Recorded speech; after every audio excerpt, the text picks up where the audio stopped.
আমি বলেছিলাম জলসা জুলুসে বক্তব্যের মাধ্যমে যে নবী করিম সাল্লাল্লাহু তাআলা আলাইহি ওয়াসাল্লাম তিনার পরে যদি নবী আসতেন তাহলে মাওলা আলী তিনি হতেন, এভাবে তারা বলছে। এবং দ্বিতীয়ত পীরজাদা আব্বাস সিদ্দিকী ভাইজান তিনার সম্পর্কেও কমেন্ট করছে যে তিনার ব্যাপারেও কথা উঠছে যে তিনি বলেছেন নাকি দাদা হুজুর পীর কেবলা নবুয়তের দরজা খোলা থাকলে নবী হলে তিনি নবী হতেন। তো এর উপরে একটি তারা ভিডিও কয়েকটি দেখেছেন ফুরফুরারি আমাদেরই কয়েকজন পীরজাদা তিনারা। নাহমাদুহু ওয়া নুসাল্লি আলা রাসূলিহিল কারীম, আম্মা বাদ। সম্মানিত সুধী, আজকে আমি আলোচনা করব একটা হাদিসকে নিয়ে, যে হাদিসের বিষয়ে পীরজাদা সাউদ সিদ্দিকী তিনি একটা ভুল কথা বলেছেন হাদিসকে নিয়ে। সেটা কি? হাদিস শরীফে আছে নবী করিম সাল্লাল্লাহু আলাইহি ওয়াসাল্লাম যে বলেছেন, সে হাদিসটাকে উনি উল্টোভাবে বলেছেন, ভুল বলেছেন। উনি বলেছেন নবী করিম সাল্লাল্লাহু আলাইহি ওয়াসাল্লাম বলিয়াছেন, যদি আমার পরে কেউ নবী হতেন তাহলে আলী রাদিয়াল্লাহু তাআলা আনহু হতেন। ইনি এটা সরাসরি ভুল বলেছেন এবং মিথ্যা বলেছেন। আজ সমস্ত উলামা ও পীরজাদারা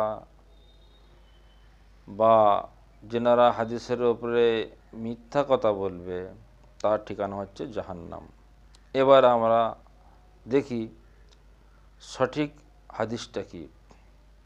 সঠিক হাদিসে নবী করিম সাল্লাল্লাহু আলাইহি ওয়াসাল্লাম বলেছেন, যদি আমার পরে কেউ নবী হতেন তাহলে উমরে ফারুক রাদিয়াল্লাহু তাআলা আনহু হতেন।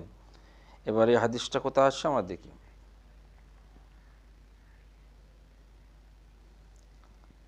আন উকবাতা বিন আমির রাদিয়াল্লাহু তাআলা আনহু قال سمعت رسول الله صلى الله عليه وسلم يقول لو كان بعدي نبي لكان عمر بن الخطاب রাহু ইমাম আহমদ।